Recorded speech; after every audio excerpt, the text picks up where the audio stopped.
All right, so we've been posting these on our YouTube channel. All right, so Nancy, real quick, are you still seeing just the full slide?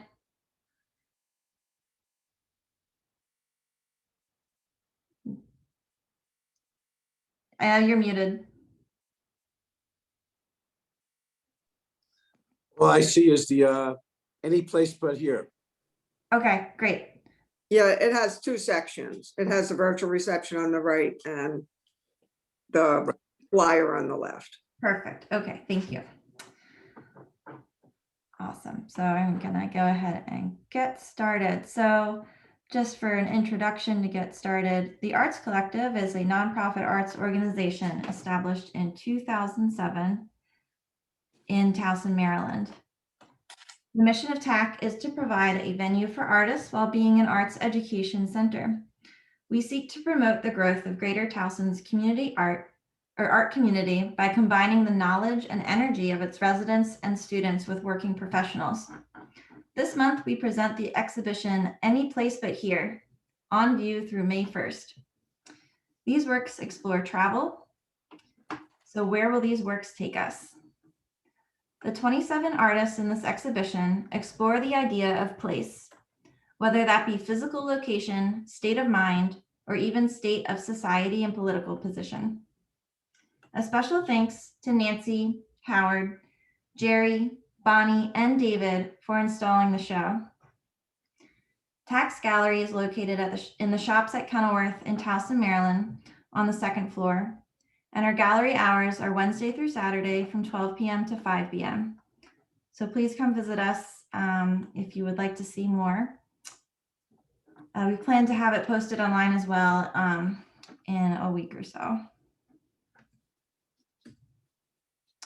So what we'll be doing, I've selected one piece from each of the participating artists to include as a kind of a preview of the work included in the show.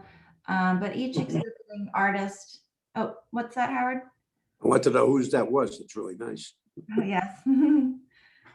So this is a large pencil drawing by Millard Elliott.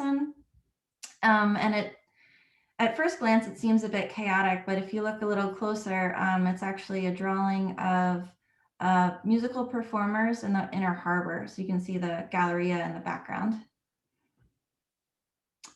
So large drawing is 28 inches by 32 inches. And I chose this to start just because Any Place But Here, it kind of made me think of if I were to see this in person now, I might feel a little anxiety with the idea of entering such a big crowd. So hopefully we will eventually be able to get back to these sort of fun, celebratory, artistic events.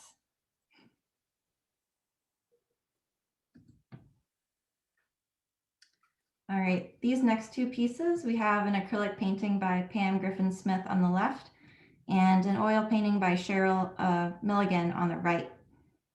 And I paired these two together because of their playful titles. So we have She Won at Darts on the left and Playing Hooky on the right. And I thought they kind of told an interesting narrative about place and travel and getting away. And a little note about Pam's painting on the left, she used some metallic paint. So there's a kind of glittery metallic quality to this that you can see in real life. Yeah, that's nice. Mm-hmm.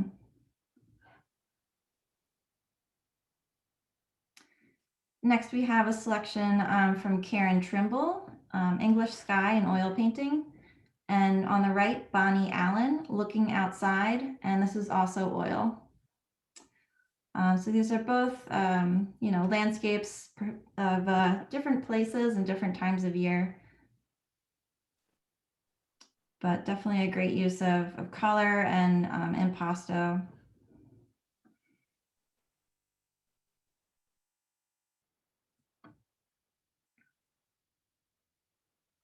All right, on the left, we have a watercolor painting by Isaiah Philpott. It's called Cucina del Teatro, which I believe is Italian, so certainly thinking of place in terms of travel in other countries. And on the right, painting by James Prosman, who is here with us today as well, or here with us today. Done for the day, it's oil painting. And James, since you're here, did you want to add anything about the location and place of this painting?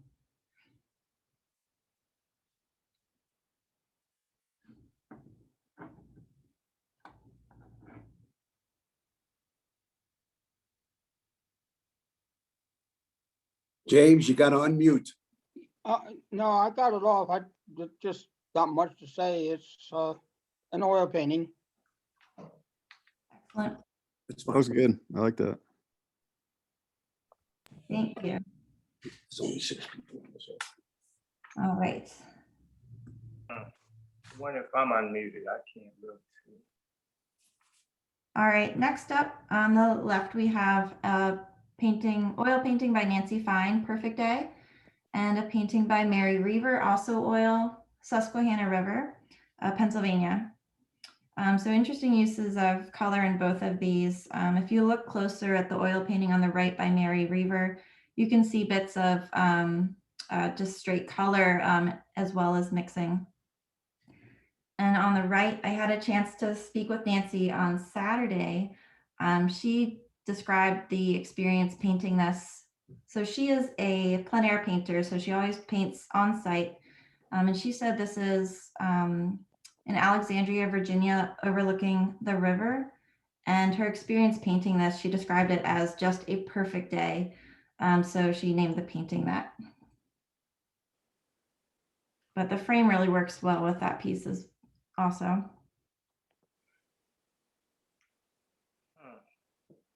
don't know if I'm connected with you guys or Oh yeah, who's that?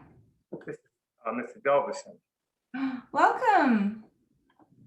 So Millard is here, Delvison, the creator of the drawing we saw on the very first slide.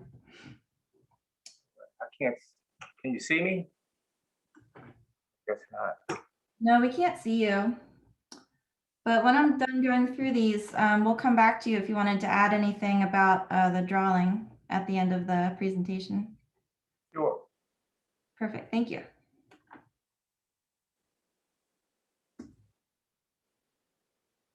All right, on the left, we have an oil painting by Regan Kyger, is that correct? Yeah, it's Regan. Reagan, okay, Yeah. thank you. And then on the right, we have a acrylic painting by David Horst. So these I thought were interesting to pair together. On the left, Guernica, inspired by the Pablo Picasso painting, kind of originally a protest against war. And David Horst's piece on the left, this is a painting of a 14-year-old boy who was murdered in 1955 in Mississippi. So certainly a protest against, that kind of racial hatred that still is in question today. But Reagan, did you want to add anything about your painting before moving on? Not really. I was trying to enter in last month's. I guess that would have fit the theme better, but since it was artists who inspired you or whatever, but I was too late. So I guess it kind of works for going places or whatever. That's a cool reason to pair them up. Thank you. Yeah, I can see how that would fit in the last show too, but it does fit in this one.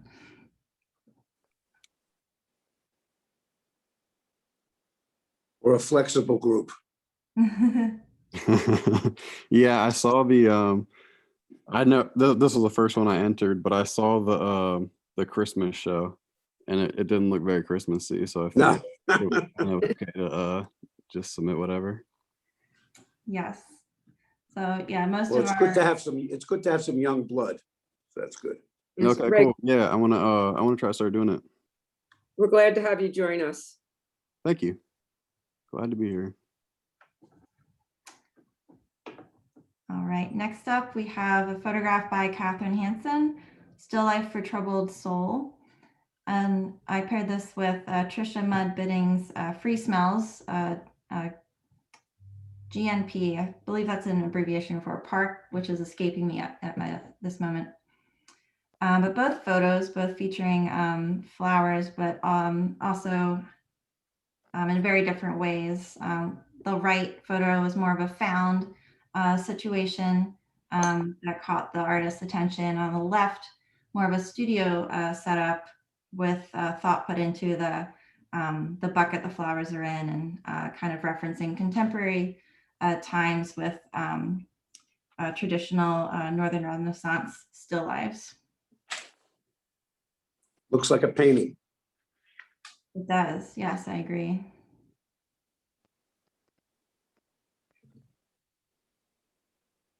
Okay. Here we have a reproduction of an original piece by Joe Hutz, Hands of Time. And then on the right, we have a piece by Linda Pop. It's titled, I Need Your Walls Around Me, 6.5 Mile Road. And this is a found object assemblage. So on the left, the Hands of Time, certainly in a interpretation of the exhibition's theme, but thinking of any place but here, here also referring to time passing, maybe how time has gotten away from us during this past year. And then on the right, Linda always has really interesting creations with all these found objects and different kind of places that she includes things. And this is also quite big. Linda Pop's piece on the right is 28 inches tall.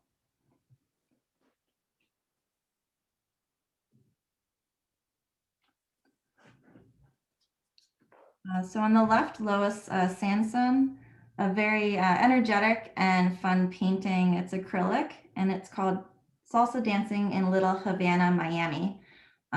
So referring to traveling and fun memories from traveling to different places.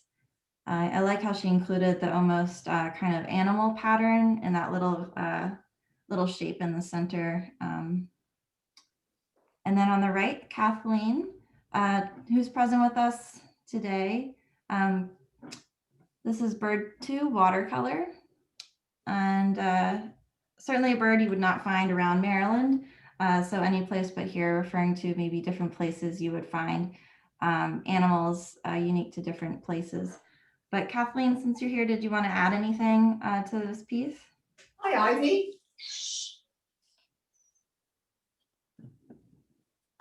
Yes, I did 2 birds and I just had fun with them, with the colors and everything, and we don't see them, so that was in my imagination really. But when I was reading some other things, it reminded me of ostriches, but ostriches don't have all those colors, so it was just fun, and they're not here, so. Your stuff is always very whimsical, which is great. I told you that a neighbor did a book of my paintings called Art of Whimsy. Ah, Appropriately titled. Yeah, I like the color. Thank you.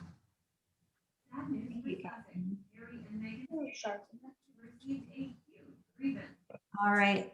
Next I've included Nancy Schmickel's When Streets Are Closed, We Become More Human, which is a digital painting with Gregory McLemore's oil painting on the right, titled, all right, I'm going to attempt this, Yorozuya Maki and Eno Kizumaki in Nagasaki City. And this is quite a large oil painting. It's 40 inches tall by 30 inches wide. And I pieced these together just because of the inclusion of the streets. But Nancy, while you're here, did you want to say anything about your digital painting? Certainly the title is very Well, this was inspired by walking in New York City, and they closed down the streets periodically for different festivals. And this was as the festival was ending, people were leaving, but the streets were still closed, and opposed to being with machines and cars and totally separated. It was wonderful to be able to walk among people and know that the people could take over the streets again. And so that's what inspired this digital painting. Oh, that's a great kind of backstory to that. Thanks for sharing. Of course.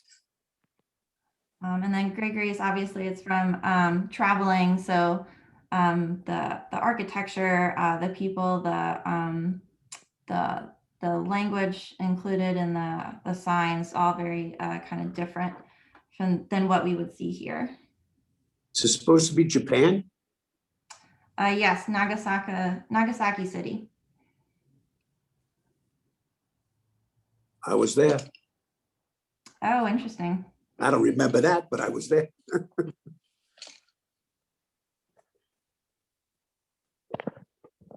Okay. So on the left, we have acrylic painting by Alice Faber, Antarctic Spring. And it has a very kind of blue presence. On the right, Robert Bidding's Weathered Tree, GNP, a photo. So both references to different landscapes, traveling, and they both have that very strong blue chroma to them. Alice Faber's painting on the left has some interesting little tidbits of pinks and blues hidden in there that are a bit more apparent when you're seeing it in person, but definitely very striking. Weathered Tree, I just love those kind of claw-like branches. It's very interesting.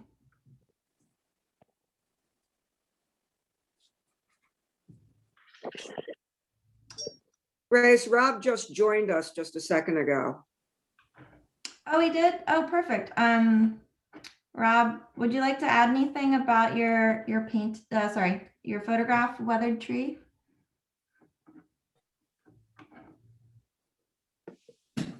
No, it was just taken at Glacier National Park. Oh, Glacier National Park. Perfect. I was wondering what the GNP stood for. I guess I should have explained. Fabulous. Thank you.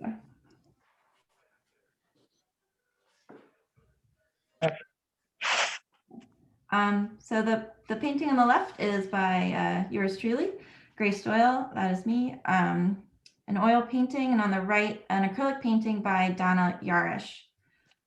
So on the left, I thought the space setting would be appropriate for any place but here. Not only space being a different place to go, but also the imaginative kind of little figurine on the duck kind of flying through space, kind of as a escape from reality as well. And Very unusual for you. yes, this is a few years ago, but I still am very interested in kind of galaxies and space, as well as kind of organic nature. And so Donna Yarish's piece, Golden Strata, I thought the title made it relate a bit to mine.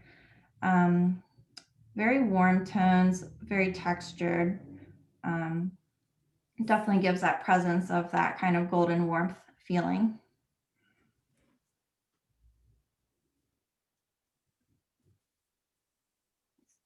Okay. Yes,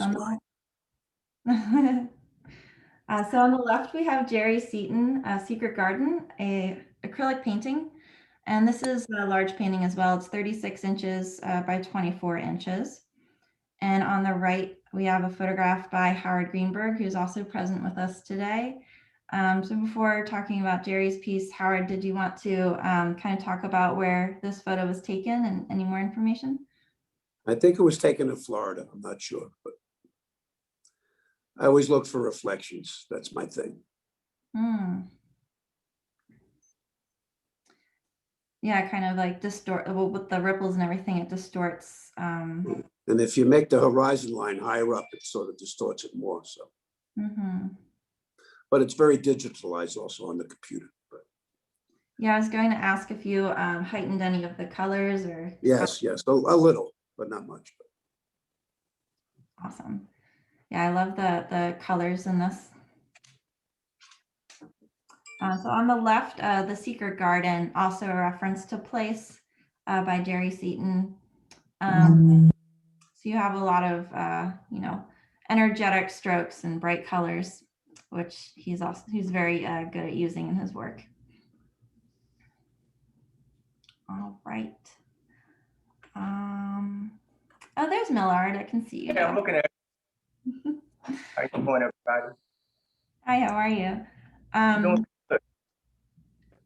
Millard, I'm going to go back to your slide and see if you wanted to add anything.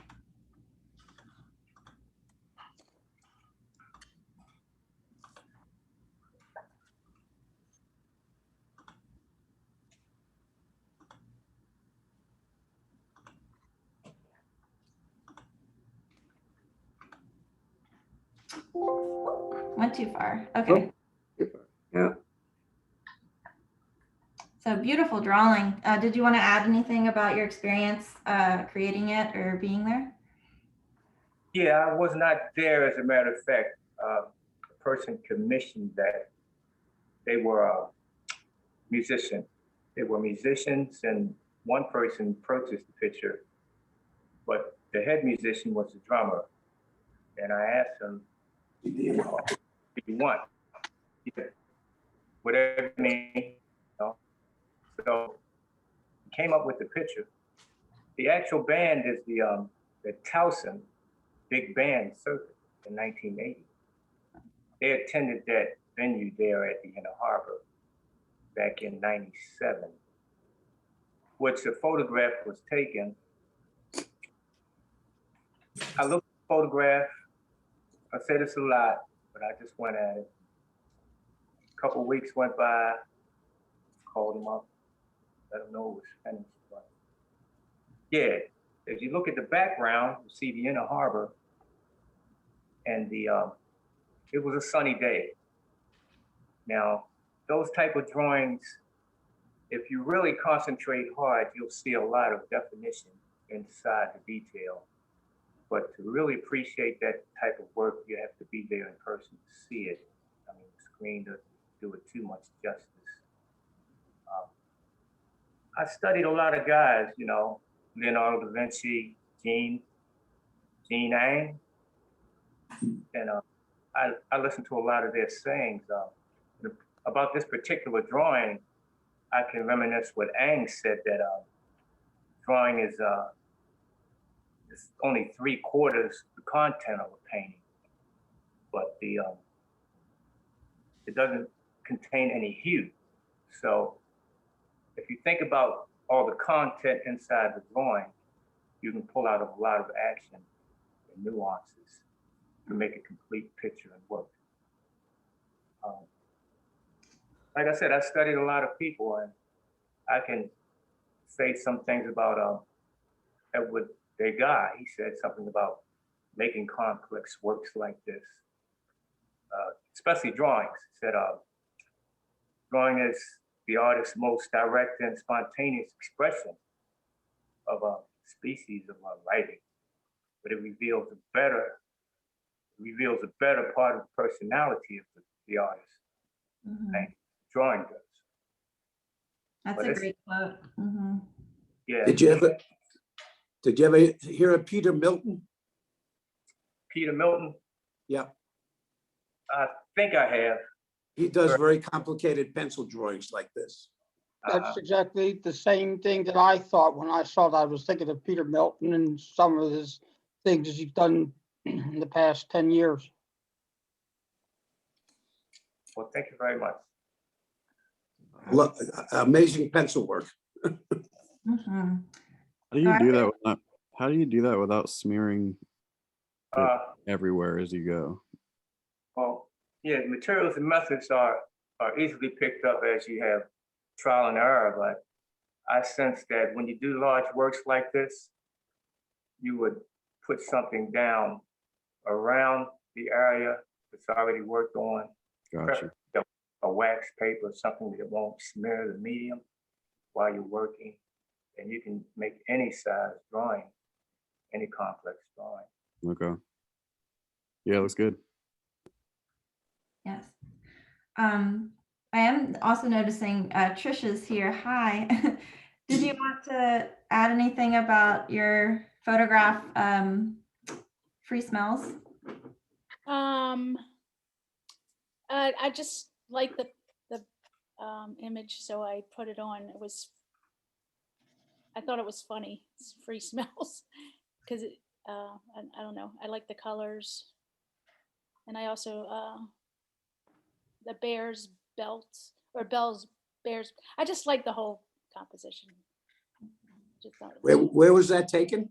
it was in Glacier National Park. Really? Yeah, it was. We had to walk a far way to get to it, and they had bear claws, pastries in this little store. And it was old. Awesome. Thank you. Yes, thank you so much. Yeah, seeing all this makes me want to travel again. Yeah, we're getting there. Mhm. Can only hope. So I'm going to go ahead and stop sharing for a moment. Just want to reiterate a little information about TAC, and then I'll stop recording. And then if anyone wants to kind of chat a little further. So TAC's website is www.towsonartscollective.org. And we definitely encourage you, if you feel comfortable and if you can make it, to visit the gallery at the shops in Kenilworth. We're located on the second floor across from About Faces, and we are open Wednesday through Saturday, 12 p.m. to 5 p.m. Right. And the show is again on view through May 1st. So thank you all for being here and for coming and for participating with your wonderful artwork and enthusiasm. Nancy, you did a good job. Thank you. We had a lot of good work to work with.